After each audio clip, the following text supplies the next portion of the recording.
신앙생활을 이렇게 하는 사람들 중에는 여러 가지 부류가 있습니다. 그래서 우리가 처음에 신앙의 첫 단계를 하다 보면 이제 어떤 기복적이고 어떤 성공하고 싶어하는 부귀영화를 누리고자 하는 모든 종교가 그렇듯이 이제 그렇게 시작을 하고 또 그런 어떤 은사나 또 그 신비 이런 것들을 또 추구하기도 하고 이렇게 발전해 가죠. 그 다음에 이제 바리새인과 같이 그 율법주의에 머무르기도 하고 또 성화주의에 머무르기도 하고 그렇습니다. 그러나 우리가 도달해야 할 목표는 바울과 같은 진리를 알고 나누는 자가 되어야 된다라는 거죠. 그게 어떻게 보면 마지막 종착역이 아닌가 그렇게 생각합니다. 저는요. 이 바리새인들의 특징은 뭐냐? 교회 안에는 이 바리새인과 같은 율법주의자들이 많습니다.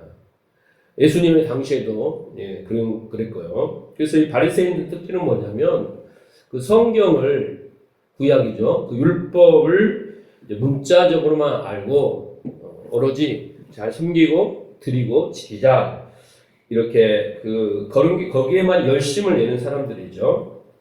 그 대표 주자가 누구였냐면 바울이었어요. 바울이었죠. 그런데 그 바울이 다메섹 도상에서 주님을 만나고 이제 마음의 눈이 열렸습니다. 그래서 그 하나님이 주신 율법, 그 성전, 그 구약 이런 모든 것들의 그 의미, 그 진리를 깨닫게 된 거죠. 그렇게 됨으로써 이제 진리의 사람으로 변화됐어요. 그래서 주님의 뜻을 이루며 살아가는 삶을 살고 그 진리를 우리에게 전해주고 하나님 나라로 갔습니다. 예. 그러므로 우리도 바울과 같이 그런 율법을 통해 그 진리를 아는 것 이것이 참으로 중요합니다. 그래야 우리가 그 진리 곧 진리가 아닌 비진리 그 비진리에 포로되고 같이 갇혀서 살지 않고 진리를 알 때 우리가 진리로 자유를 누리고 그리고 진리로 거룩해지고 구별된다 이 말이죠. 그리고 진리로의 복된 길로 가게 됩니다. 거짓과 허구의 가르침이 아니라 참된 길로 인도받습니다. 여러분 종교라고 하고 교회라고 해서 다 진리를 가르치는 거 아니에요. 다 율법에 머물러 있고 또 기복에 머물러 있고 그렇습니다.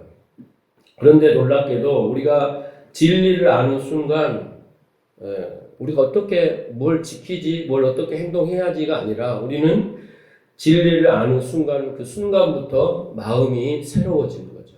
마음이 새로워지고 생각이 변화되고 따라서 자기도 모르는 사이에 행동도 습관도 변화되고 삶이 변화되는 것처럼 바울처럼요. 바울을 생각하시면 돼요. 그런 종교적인 열심을 가졌지만 오히려 그리스도인들을 핍박하고 죽이기까지 했지만 그가 진리를 알고 나서부터는 180도 변화된 삶을 살지 않습니까? 우리도 그런 삶으로 나아가야 된다는 거죠. 아니 목사님 바울만 그런 거 아니에요? 아닙니다. 아니에요. 바울이 무슨 노력을 해서 그랬습니까? 아니죠. 주님을 만나서 그렇게 됐다라는 것이죠. 그러면 그래서 이제 우리가 진리를 사모해야 되는데 그러면 우리가 진리를 그러면 어떻게 알 수 있을까라는 거예요. 진리를 아는 첫 번째 길은요. 자연 만물을 통해서 알 수 있어요. 전사님 볼륨을 좀 잡아주실래요? 목소리가 답답하게 되네. 자, 자연 만물을 통해서요. 하나님이 창조하신 이 세상을 만물을 창조하신 이유 중에 여러 가지가 있지만 또 한 가지 이유는 뭐냐라고 한다면 보이지 않는 하나님 또 보이지 않는 하나님 나라 인간이 육신의 눈으로 볼 수 없는 그 영적인 세계 그 진리를 설명해 주기 위해서 만들었어요. 로마서 1장 20절에 보면 창세로부터 그의 보이지 아니한 것들 곧 그의 영원하신 능력과 신성이 그가 만드신 만물에 분명히 보여 알려졌나니 그랬잖아요. 그러니까 하나님의 이 모든 우주 만물은 그 속에 다 하나 자세히 들여다보면 마음의 눈이 열려서 보면 하나님을 알고 발견하게 돼 있다는 거예요. 그래서 핑계할 수 없다라는 거예요. 나 하나님 모릅니다 할 수가 없다라는 거예요. 예. 그러니까 하나님이 이 인간들을 만들어 놓고 인간이 피조물이고 하나님의 하나님됨을 알고 하나님과 인간의 관계를 알려주기 위해서 이 우주 만물 속에 다 깨달을도록 다 해놨다는 거예요. 그러니까 우리가 자연현상 속에서 어떤 법칙이 있어요. 예? 자연현상 속에서 과학자들이 발견하는 어떤 법칙이 있잖아요. 그리고 자연이 돌아가는 위에서 아래로 물이 흐르고 뭐 비가 오고 올라가고 수증기가 되고 이런 모든 자연의 법칙이 있어요. 그런데 우리가 이 법칙을 법칙으로만 생각하면 안 되고 그 법칙 속에서 하나님을 알고 진리를 깨달아야 된다는 거예요. 그러니까 과학자 중에서 크리스찬이 된 사람들이 많아요. 뭐 DNA를 연구하다가 뭘 우주 만물을 관측하다가 하다 보면 도저히 이성으로 이해할 수 없어서 손을 들어버리고 이건 신이 하신 거다라고 하나님께로 자동적으로 기여하는 과학자들이 많은 거예요. 인간으로서는 알 수 없으니까. 예수님도 설명을 하실 때 자연 만물 이치, 곡식, 나무, 새, 공중 다 이런 것들을 가지고 비유로서 진리를 설명하잖아요. 근데 그 비유만 알아들으면 어떻게 되겠어요? 목사님이 설교 시간에 외화를 잘 안 쓰죠. 네? 우리 학교 다닐 때는 외화를 많이 써라. 이해를 더 증폭시키고, 네? 그런데 사람들은 설교 끝나고 나면요, 외화밖에 안 남아요. 제 경험상. 진리가 남아야 되는데, 외화만 감동을 받아요. 진리의 감동을 안 받는다니까? 그래서 저는 될 수 있으면 자제를 하려고 해요. 저만이 그래요. 다른 분들은 어쩔지 모르지만. 그러니까, 그 비유로 설명했을 때 그 비유 속에 그 진리를 알아야죠. 진리. 근데 진리를 알지 못하면 그 의미를 알지 못하니까. 네. 자, 그러니까 우리는 이 현상계에서 모든 사건이나 사물이나 사유나 행위 등을 통해서 그것 속에 담겨놓은 하나님의 진리, 하나님의 그 메시지, 뜻, 의미, 이것을 깨달아야 하는 거지. 그 공식, 그 이치, 그것을 어떻게 해요? 그것을 붙들어서는 안 된단 말이죠. 그게 세상이고, 그게 악이고, 그게 나쁜 거예요. 그게 거짓이고, 그게 비진리인 거예요. 고린도후서 4장 18절 말씀 보면, 우리가 주목할 것은 보이는 것이 아니요. 그랬어요. 그러니까 우리가 사람을 보더라도요, 보이는 거잖아요. 근데 그 사람의 그 신비 속에서 하나님의 그 오묘함을, 신묘막직함을 발견하고 우리는 쓰러져야 되는 거죠. 의사들은. 그렇죠? 네. 의사들도 이렇게 뭐라고 표시를 한다고 하잖아요. 왜? 의사가 할 수 없는 일인데 기적이 일어났기 때문에 이게 신이 했다 이렇게 한다잖아요. 그러니까 결국은 보이는 것에 집중해서는 안 돼요. 여러분 예배를 드리는 거 보이는 거예요. 그러나 그 예배의 본질이 있거든요. 보이지 않는 것. 그것에 집중을 해야 되는 거예요. 그러니까 보이는 것을 주목하는 것은 보이는 것이 아니요 보이지 않는 것이니 보이는 것은 잠깐이요 보이지 않는 것은 영원하다. 그 진리가 생명이고 그것은 우리를 살리고 영원한 것인 거예요. 근데 우리는 껍데기만 붙들면 안 된다는 것이죠. 그 안에 들어있는 진짜 내용을 알아야 되는 거예요. 그걸 진리라고 하는 겁니다. 그걸 진리라, 참이라고 하는 거예요. 자, 그런데 이제 우리가 그 눈에 보이는 것만 쫓아가면 안 되는데 에덴 동산으로 가면 이제 눈에 보이는 것이 바로 선악이에요. 선악. 하나님이 선악나무를 심겨놓은 의미가 있는데 근데 사람들이 선악나무를 딱 보는 순간 너무나 먹음직스럽고 보함직스럽고 지혜롭게 할 만큼 탐스럽게 할 만큼 지혜로운 거예요. 그 말은 뭐냐면 내가 선악이라는 방식으로 삶을 살아가면 그것이 아주 멋질 거라고 생각하는 거예요. 행복할 거라고 생각한 거예요. 아름다울 거라고 생각한 거예요. 복될 거라고 생각한 거예요. 누구 생각에? 자기의 생각에. 그래서 선악과를 덥석 따먹고 그런 삶의 방식으로 살았잖아요. 여러분, 그게 바로 율법이잖아요. 선악이. 옳고 그름을 판단하는 거잖아요. 근데 자기가 스스로 하나님에 대해서 옳고 그른 것을 판단하며 살아가는 삶이 너무나 보암직스럽고 탐스럽고 지혜롭고 아름다울 거라고 딱 그렇게 산다고 세상 사람들이요. 그 하나님은 그러려고 선하고 그렇게 살아라고 준 게 아니에요. 그렇게 살면 망한다, 죽는다, 이게 죄다라고 하는 것을 알려주려고 했는데 그냥 눈을 화려하니까 그냥 그렇게 덥석 잡고 이게 편리하니까 이렇게 살아야지 그렇게 살았다는 거예요. 그게 뭐예요? 죄악이라는 거죠. 그게 죄라는 거죠. 자, 그래서 우리는 첫째, 이 자연 하나님이 보여주는 걸 통해서 보이지 않는 진리를 발견해야 되고요. 두 번째 진리를 아는 것은 뭐냐면 성경이에요. 하나님이 계시, 성경, 율법, 성전 이와 같은 것들이죠. 그런데 놀랍게도 성경은요, 다 이 역설적으로 나와 있어요. 역설적으로. 네? 이것을 이 파라독스라고 하는데 역설적으로 나왔다는 거. 왜 역설적으로 나오냐면 세상의 이치와 하나님의 이치, 세상의 원리와 하나님의 원리와 세상의 진리와 하나님의 진리는 달라요. 그러니까 역설일 수밖에 없어요.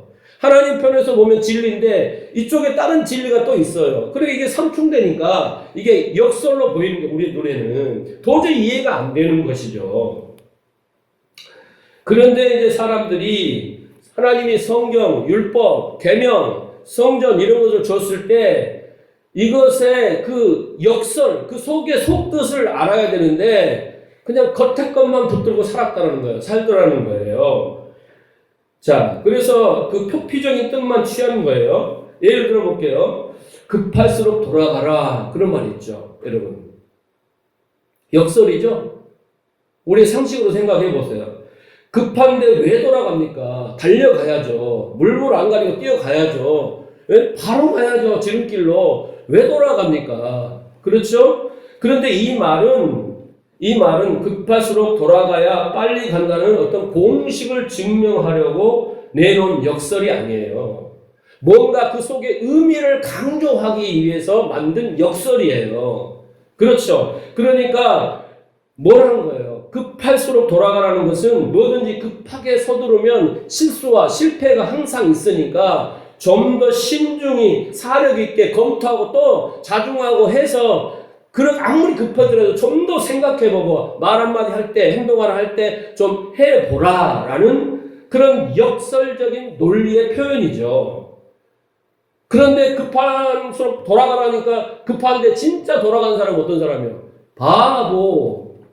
바보잖아요. 그죠? 그러니까 우리가 성경을 읽을 때 그렇게 읽는단 말이에요. 그냥 그대로 보고 해라고 하니까 하면 되는구나 이렇게 생각하는 경우가 많다라는 것이죠. 성경을 문자 그대로 보면 성경에는 수많은 모순들이 내포되어 있어요. 어디에서는 이렇게 하라 했다가 어디에서는 그렇게 하지 말라 하고 어디에서는 맹세하라고 했다가 맹세하지 말라 하고 또 살인해라 그랬다가 살인하지 말라 하고 어딘 데서는 다 죽여라 그랬다가 어디에 가면 과부나 고아는 돌보라 이렇게 말하는 거예요. 그렇게 띄엄띄엄 보면 다 상충되는 이해가 안 되는 서로 통일성이 없는 일맥상통하지 않는 그런 내용들이 성경에는 많이 나와요. 모순처럼 보이죠. 근데 우리가 그 성경을 대할 때 우리는 그 진의와 의미를 캐서 보려고 그 속에 그 담겨진 진리를 알려 하지 아니하고 두리뭉실 살짝 넘어가요.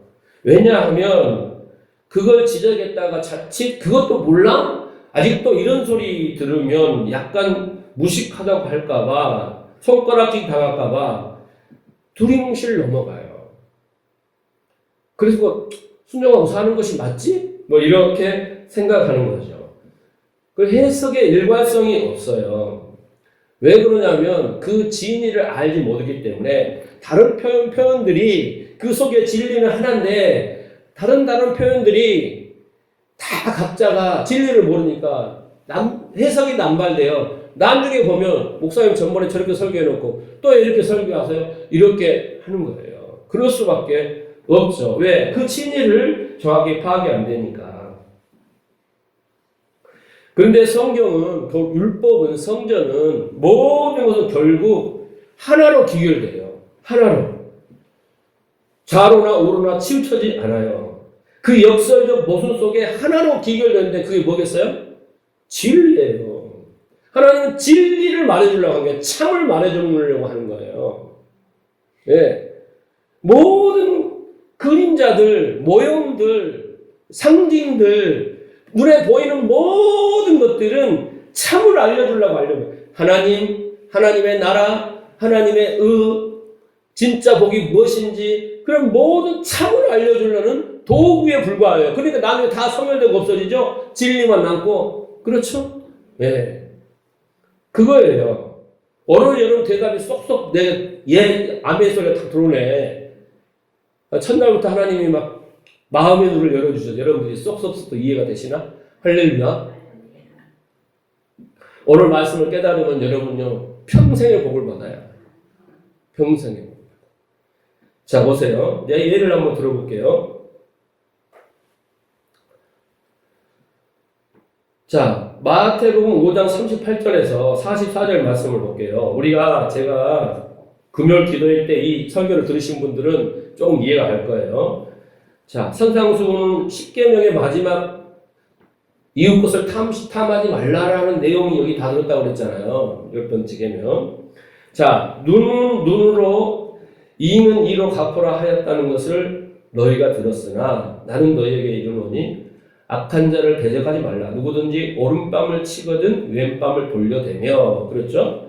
그리고 40절 또 너를 고발하여 속옷을 가지고자 하는 자에게 겉옷까지 가지게 하며. 그랬죠?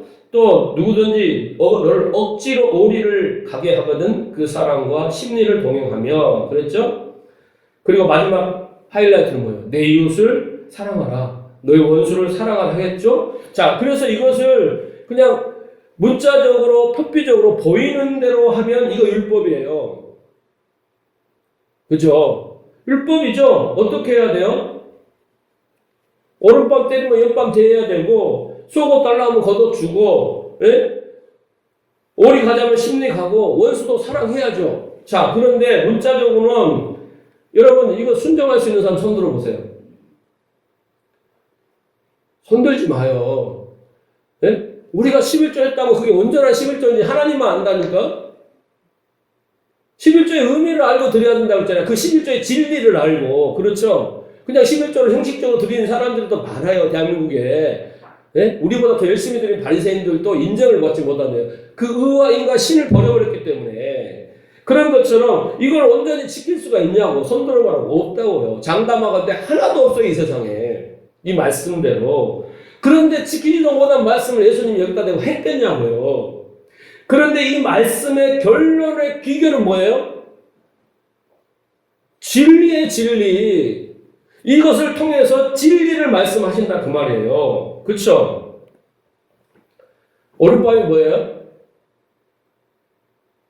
다 잊어먹었네 또. 왼밤이 뭐예요? 속옷이 무엇이에요? 겉옷이 뭐예요? 오리가 뭐예요? 꽥꽥. 심리가 뭐예요? 자, 이 모든 것들은 앞에 거는 다 뭐예요? 율법이에요. 예? 율법. 율법이라고. 너희들은 이 율법으로 이렇게 하지. 그런데 이제 이 의미를 알아서 이 진리를 예수님이 설명해 주는 거예요. 그러니까 문자적으로 본 사람은 이대로 했겠죠. 이대로. 그러니까 주일날이나 엘리베이터 버튼도 안 누르고 전기도 안 켜고 안 한 거잖아요. 하나님 그렇게 해라고 했을까요? 그죠? 주일날 갑자기 가스가 떨어져가지고 주일이 성도들이 쫄쫄이 굶게 생겼는데 오늘 목사님이 돈을 쓰면 안 된다고 가스를 안 시켰어. 그럼 어떡해? 다 굶어야지. 하나님 그걸 원하실까요? 아니에요. 그러니까 우리가 문자적으로는 그거 맞는데 그 속뜻을 모르니까 그런 거죠. 그런데 이 말씀의 의미를 깨닫는 사람은 그렇구나. 이 지금 말씀해 주시는 이 내용들이 다 진리에 관한 것이구나 라는 것을 알게 될 때 무릎을 치며 그 마음이 되는 거예요. 그래서 그 율법으로부터 벗어나오기 시작하는 거예요. 자유를 누리는 거예요. 자, 오늘 본문으로 돌아갑니다. 오늘 본문으로 가면 이 역설이라는 그 공식, 거기에 묶여버린 자들이 그 안에서 헤매고 있는 자들을 향하여, 그 율법주의자를 향하여 바울이 수사적 질문으로 반대로 하는 거예요. 역설적으로. 15절, 그런즉 어찌하리요? 우리가 법 아래 있지 아니하고 은혜 안에 있으니 죄를 지으리요? 그럴 수 없느니라. 이 말씀은요, 6장 1절하고 똑같은 말씀이에요. 6장 1절과 15절 말씀에 샌드위치예요. 똑같은 말씀이고 그 안에 여러 가지 내용을 제가 설명했죠. 그리스도의 의의 옷을 입어라. 몸의 사욕에 순종하지 마라. 이런 몇 가지 연합해라. 이런 원리를 설명했죠. 그것이 진짜다라는 것을 말했어요. 자, 그랬을 때 오늘 본문을 조금 이해하기 쉽게 의역을 하면 이런 거예요. 법 안에서 행함의 짐을 지고 수고하고 고단한 삶을 살던 자들이 거저 은혜의 나라로 옮겨졌다. 그들이 더 이상 어떻게 죄와 관련된 자라고 판단하겠느냐라는 거예요. 문자적으로 보면 여기 보세요. 문자적으로 보면 너 이제 은혜 안에 있으니까 뭐라고요? 죄 짓지 마 이런 거잖아요. 지금 문자적으로 보면 너의 은혜 안에 있으니까 죄 짓지 마. 죄 이임은 절대 안 돼. 이제 죄 지면 혼난다. 죄 지면 지옥 갈 수도 있어. 막 이런 정도로 심각한 내용처럼 들려요. 그러니까 죄 짓지 않도록 노력해라 라는 뜻이죠. 문자적으로 보면. 네? 아까 예수님 말한 것처럼 오른밤을 떼고 왼밤을 떼고 원수를 사랑해 이렇게 들린단 말이에요. 이제 은혜 받았으니까 죄하고 상관없이 살아라. 네? 죄 짓지 말고 살아라. 더 이제 완벽하게 율법을 순종하며 살아라. 이렇게 들린단 말이에요.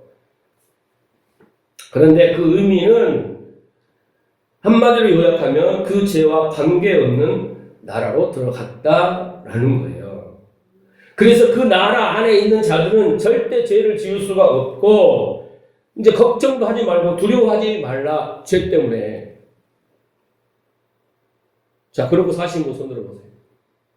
죄 때문에 괴로워하고 자책하고 막 두려워하고 내 이러다 구원 받았나 막까지 막 혼란스러워서 여러분 어때요? 정말 자유롭게 사십니까? 그런데 안 그렇다 그 말이죠. 많은 그리스도인들. 왜냐하면 나를 볼 때 지금도 죄를 짓고 있거든요. 지금도 율법을 어기고 있어요. 그러니까 이 말씀이 이해가 안 되는 거예요. 은혜 안에 있다라고 우리가 한다면 고작 천국 가는구나 이 정도 생각하지 이 땅의 삶을 아직도 율법에 찌들어가지고 이렇게 정말 내가 은혜 안에 은혜 누려서 하나님께 감사 찬양하고 이게 안 된다니까. 왜? 나를 보면은 맨날 밥 먹듯이 죄를 짓고 사는데 그런 내가 어찌라고 이렇게 판단하게 된단 말이에요. 그런데 여러분 그것은 우리가 죄에 대한 생각, 죄에 대한 개념, 정의를 잘못 내리고 있는 거예요. 잘못 내리고 있기 때문에 저와 여러분이 그런 오울 속에서 정말 은혜를 누리지 못하고 사는 거예요.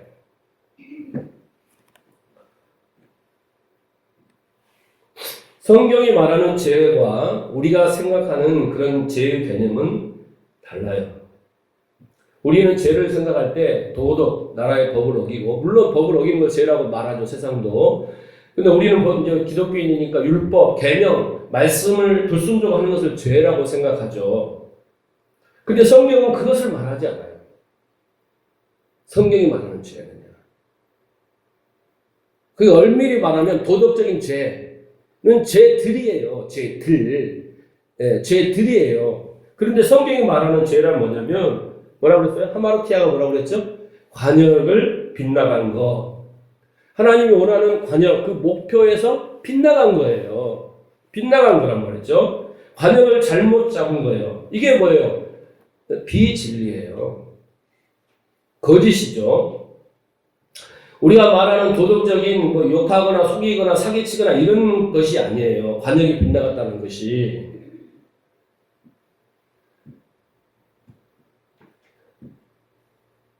하나님이 정의하는 그 성경이 말하는 죄는 뭐냐면 곧 하나님의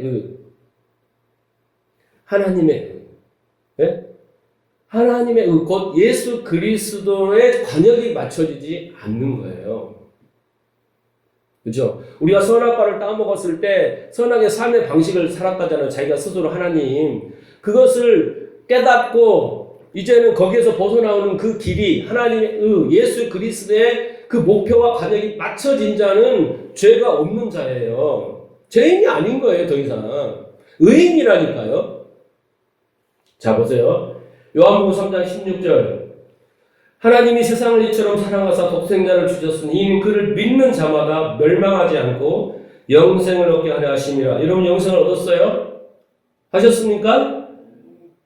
확실히 좀 아멘 좀 하세요. 얻으셨어요?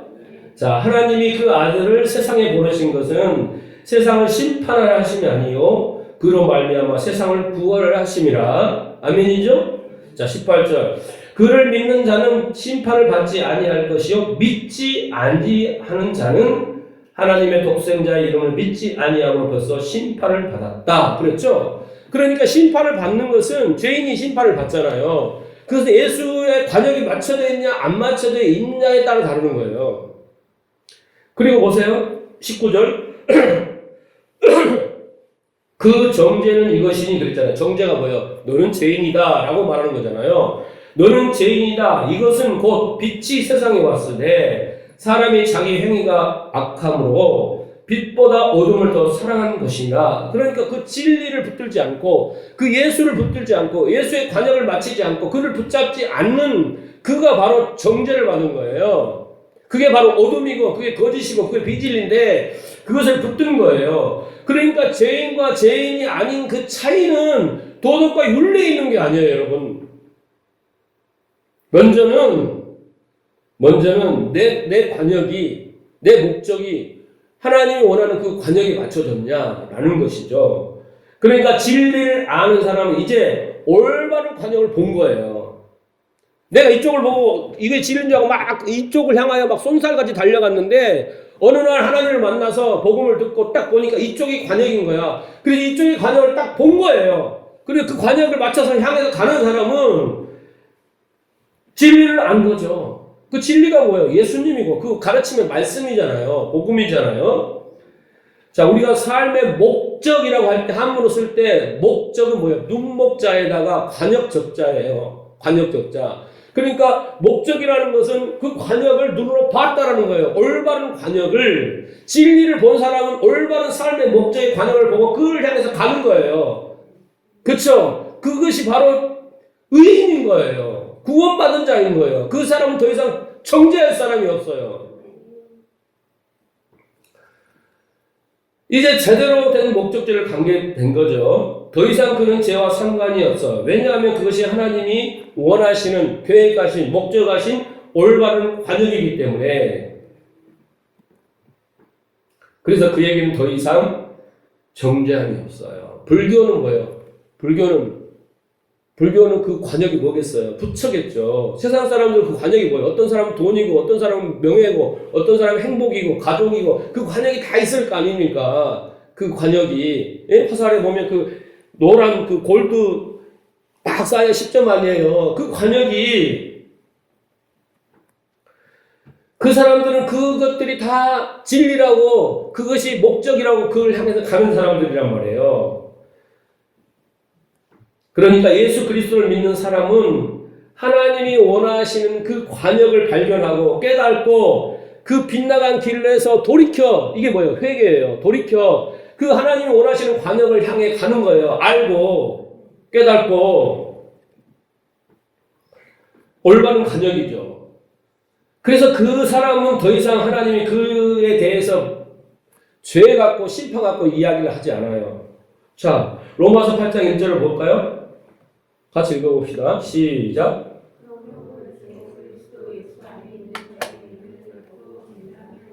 예수 그리스도가 내 구주가 되시고, 진리가 되시고, 그분의 말씀에 진리로 믿고, 그것을 딱 올바른 관역인데, 그것을 딱 바라본 사람, 그것을 믿고 붙들고 간 사람에게는 그 어느 누구도 정죄하지 않습니다. 죄인이 될 수 없어요. 내가 하나님 돈도 사기치고 거짓말을 했는데 괜찮아요.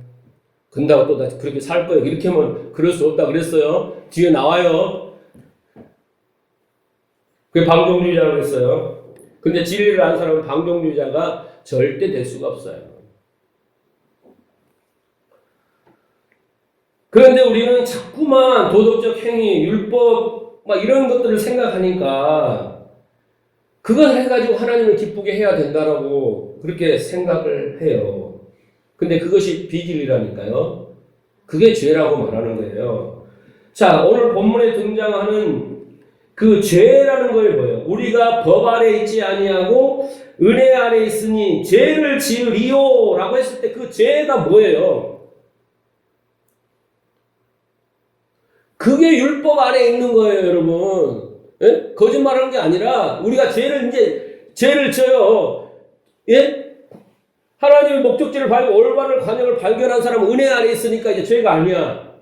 그런 사람이 다시 몸의 사욕을 쫓아서 다시 율법 갖고 싸우고 있으면 그게 바로 죄라는 거예요, 하나님 앞에. 그런 의미인 거예요. 법 아래에 있는 거예요. 그게 은혜 안에 있지 않고 은혜를 진리를 알지 못하고 아직도 율법 아래서 율법의 문자대로 순종하는 거. 율법의 의미를 모르는 채 그 표피, 그 껍데기만 붙들고 희생의 제사를 계속 드려요. 네? 지켰냐 안 지켰냐 맨날 싸워요. 그 무거운 짐을 지고 스스로 지고 하나님을 폭군으로 만들어버린 거예요. 하나님은 두려운 존재인 거예요. 그 사람 앞에는. 왜 하나님이 두려우세요, 여러분? 왜 하나님이 두려우세요? 혹시 여러분이 하나님이 두려워서 무엇을 한다면 여러분은 죄를 짓는 거예요. 그게 진짜 죄인 거예요. 하나님은 사랑이시잖아요.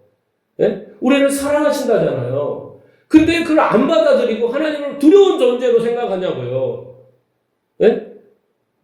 하나님 너네들이 뭐 행위 필요 없다잖아요. 그 올바른 관용만 붙들고 오라는 거 아니야. 깨달았으면 그 내가 다 했으니까 그 이야기를 하는데 우리는 그걸 못 알아먹으니까. 사랑 안에는 두려움이 없다. 요한일서 4장 8절 말씀에 말씀하잖아요. 사랑 안에는 두려움이 없어요. 진짜 하나님을 사랑하는 사람, 사랑을 하는 사람은 두려움을 가질 이유가 없죠. 왜 두려움이 가는가? 내가 죄를 많이 지어서, 내가 율법을 많이 어겨서, 내가 순종하지 못해서, 그래서 그것 때문에 천국 안 들어줄까봐, 그것 때문에 지옥 보낼까봐, 무슨 해를 끼칠까봐, 그래서 하나님이 두려워하는 거예요. 여러분, 그런 생각은 버리세요. 하나님의 사랑은 그렇게 옹졸하지 않습니다. 결코 정죄함이 없다잖아요. 죄인이라고 안 부른다니까요. 그러니까 여러분, 우리가 하나님을 믿지 않는 죄가 엄청난 어마어마한 죄인 거예요. 여러분이 도둑질하고 누구 속인 죄는 죄도 아니에요. 죄 축에도 끼지 않아요. 네? 하나님 그 기억하지도 않는다니까요. 진리를 아니까 여러분 그 해결할 거 아닙니까? 그쵸? 지금 중요한 건 뭐예요? 내가 그 관역을 잡았느냐, 올바른 그 관역을 붙들고 그 의인이 됐느냐, 이게 중요한, 그거 안 되면 심판받는다잖아요. 그러니까 그 은혜를 알면 감사 찬양밖에 안 나오겠죠. 그런데 이거 잘 모르니까 이걸 지켜서 내가 뭔가 내 자신을 구원하고 의인이 된다고 생각하니까 잘 지킬 때는 막 그런 것 같지만 안 지킬 때는 또 팍 꼬꾸라져가지고 막 이런 시행착오를 반복하고 있죠. 그것을 예수님께서 그러잖아요. 수고하고 무거운 짐진 자들아. 그래서 하나님을 이상한 사람으로 만들어버린 거예요. 이상한 분으로. 그런데 또 이렇게 제가 이렇게 하면 또 목사님이 아무리 봐도 저는 아닌 것 같아요. 왜냐하면 저 죄인이거든요. 죄의 습관을 끊지 못하고 있어요. 아직도요. 나는 인격적으로요. 막 이런 말을 내가 죄가 가득한 거예요. 그게 여러분 되게 멋있게 보이고 그럴듯해 보이고 의로운 것처럼 보이죠. 아이고 아니에요. 꽝이에요. 꽝. 성경을 몰라 너무 모르는 소리예요. 네가 그러니까 주님을 붙들어야지. 네가 그러니까. 예? 우리가 뭘로 하나님을 어떻게 기쁘게 할 수 있고 뭘로 그렇게 의인이 될 수 있겠어요? 아무것도 안 되지. 원래 하나님이 인간을 그렇게 만드셨어요. 인간은 율법을 지켜낼 수 없는 존재로 만드셨다니까요. 하나님이 그거 아시니까 십자가 지로 내려오신 거지. 인간이 지어서 그 하나님의 기준에 도달하고 율법을 지켜낼 수 있는 능력이 있으면 왜 오셨고 왜 죽으셨겠냐 말이야. 그러니까 하나님이 이 세상을 만들고 이렇게 복잡하게 했냐면 내가 완벽하게 지었는데 네가 그 나를 모르면 네가 신이 되어 사는데 그게 나는 제일 싫어 이거요. 그게 그거 알아먹으라고. 네가 신이 아니고 네가 판단자가 아니고 네는 피조물이고 티끌인 거 인정하라고 나한테. 그거 원하시는 것밖에 없다니까요. 근데 우리 자존심은 끝까지 뭔가를 증명해내려고 하잖아요. 바리새인들처럼. 아주 그거 인정하는 것이 아주 수치스럽고 자존심이 상한 거야. 돈 주고 구원도 사면 좀 떳떳한데 그냥 준다니까 이건 찝찝하고 말이지. 믿어지지가 않고 이 구조상. 그래서 하나님이 율법을 주시고 성전을 주시고 선악나무를 주시는 것들은 다 그런 거예요. 인간의 실체를 알고 그 패역함과 부패함과 그 마음의 그 완악함을 알아라. 그거 알수록 그 십자가가 큰 은혜로 다가오고 그거 알수록 그 하나님의 은혜를 깨달으면 어떻게 되겠냐고요.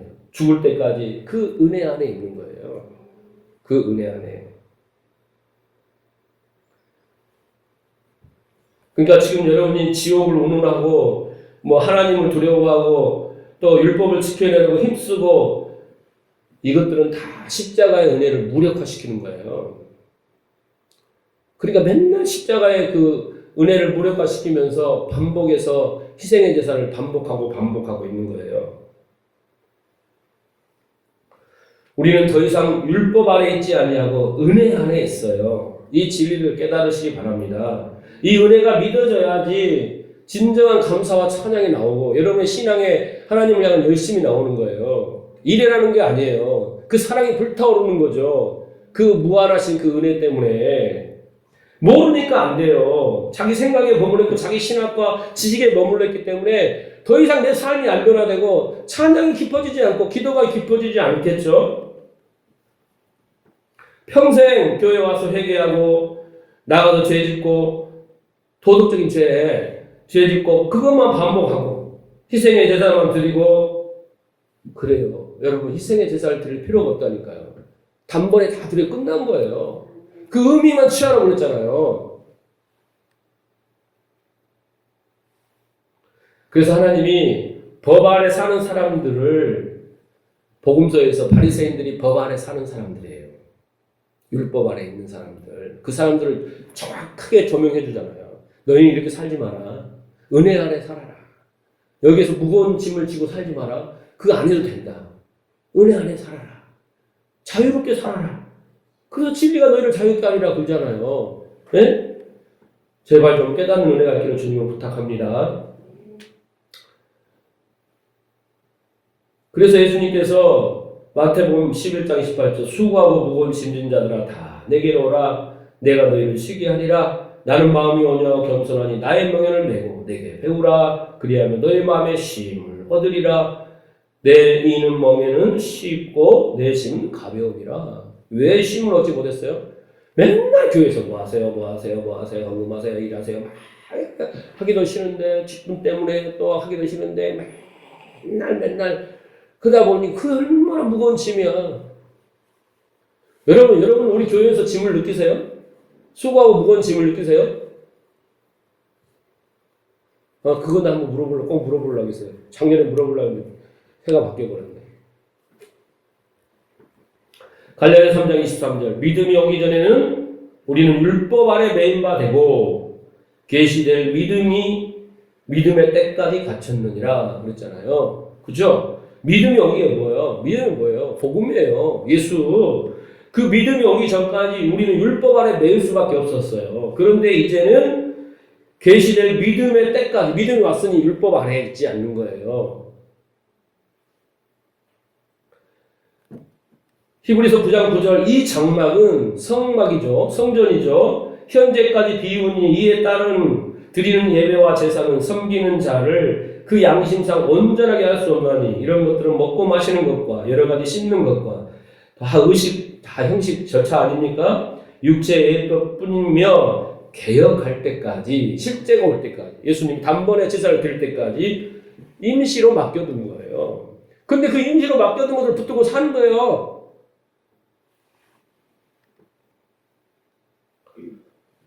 인간의 육신의 눈과 귀로는 그것들이 보여지고 들려지지 않아요. 그 기능이 없어요. 그죠? 예수님이 죽으시기 전에, 십자가 죽이시기 전에 진리를 선포하잖아요. 그런데 그 진리를 근거로 사람들이 신성 모독이라고 죽여요. 그 인간인 거예요, 그게. 예? 빛이 왔지만 어둠이 빛을 싫어해요. 어둠이 빛을 죽이려고 하는 거예요. 그래서 진리를 진짜 아는 길은 자연, 우주 만물, 그리고 계시된 성경, 율법이지만 이걸로 알지 못해요. 이건 도구예요. 이 도구를 통해서 우리에게 깨닫게 하시는 이가 바로 진리의 성령이세요.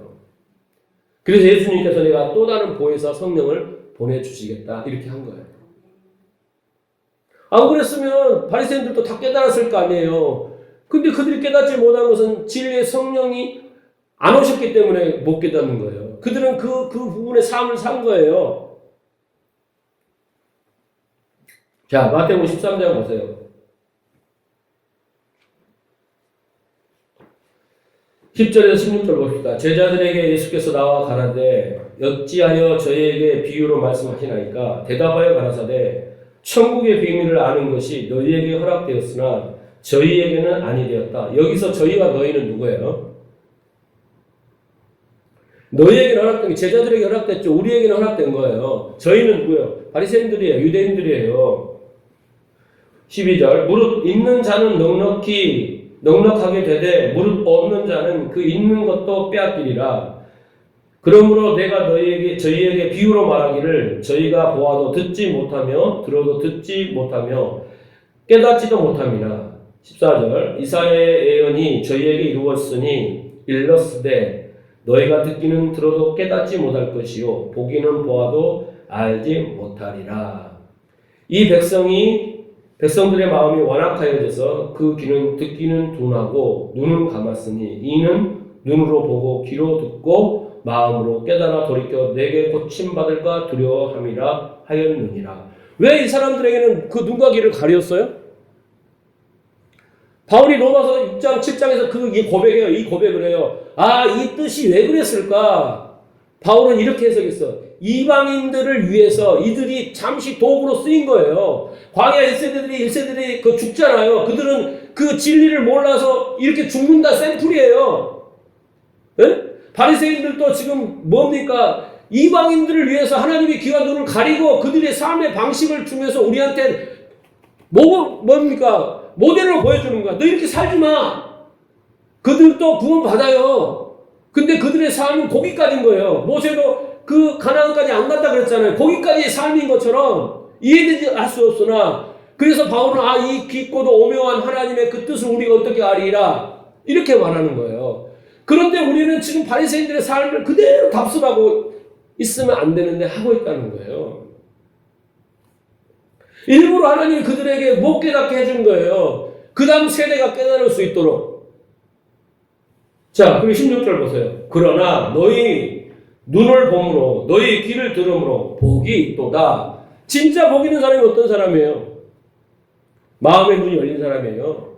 귀가 열린 사람이에요. 진리의 말씀을 들을 수 있고 진리를 깨달을 수 있고 진리의 그 의미를 알아먹을 수 있어서 그것이 마음에 와 있는 사람이에요. 그 사람이 진정한 복이 있는 거예요. 목사님도 옛날에 막 안수해주고 뭐 해주고 하면 다 물질적 복과 그게 진짜 복인 줄 알았어요.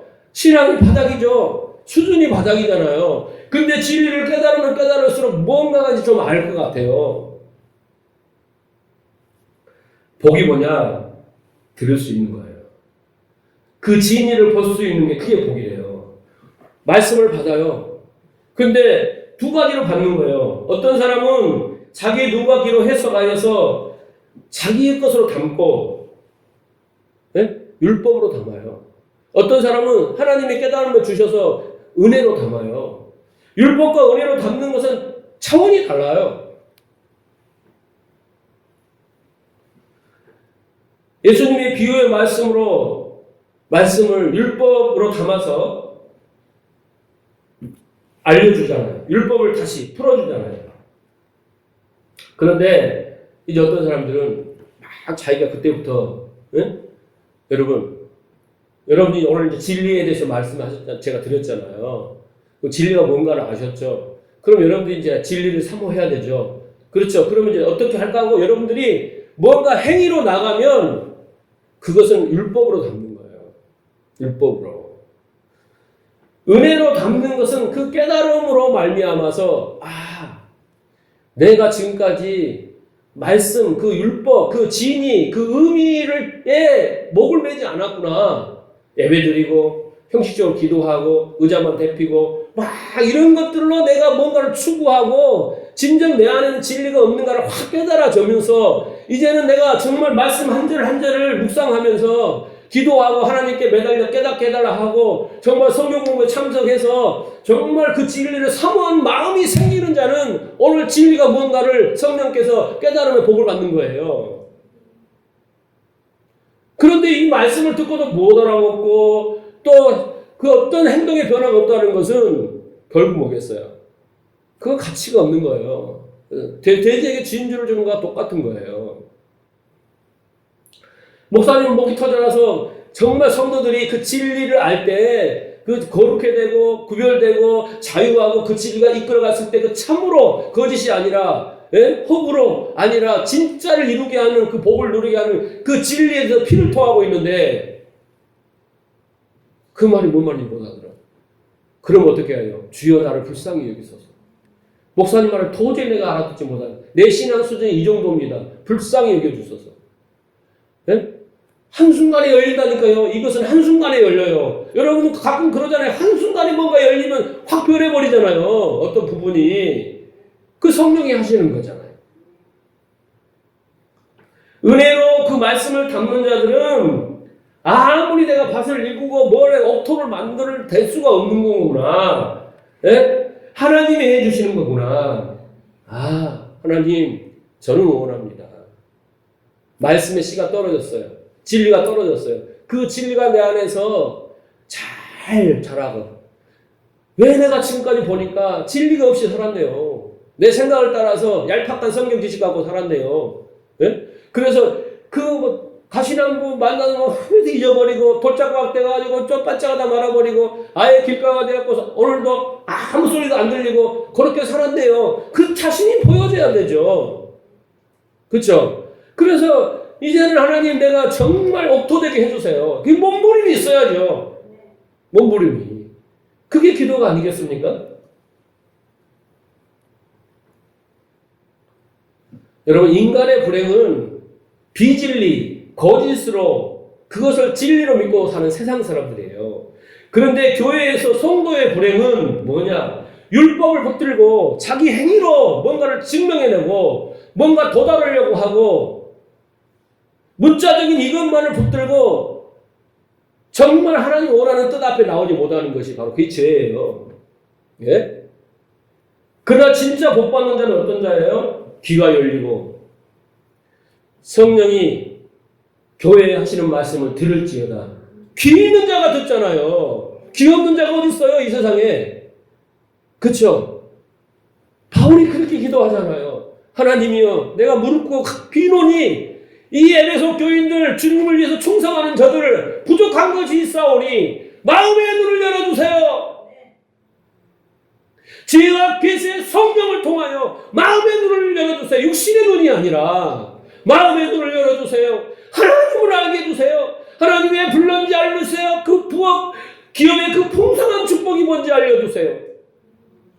그것이 하나님의 능력을 알려주세요. 저들 쓰러질 것입니다. 아주 막 미쳐버릴 것입니다. 기뻐서 나처럼 주님을 위해서 굶어도 헐벗어도 주님을 위해서 살 것입니다. 내가 해보니까 그리스도의 사랑의 그 깊이와 넓이와 그 이유가 어떠한지를 좀 알려주세요. 그거 기도하잖아요. 그거 듣고 그것을 마음의 눈으로 보는 자가 복이 있다라는 거예요.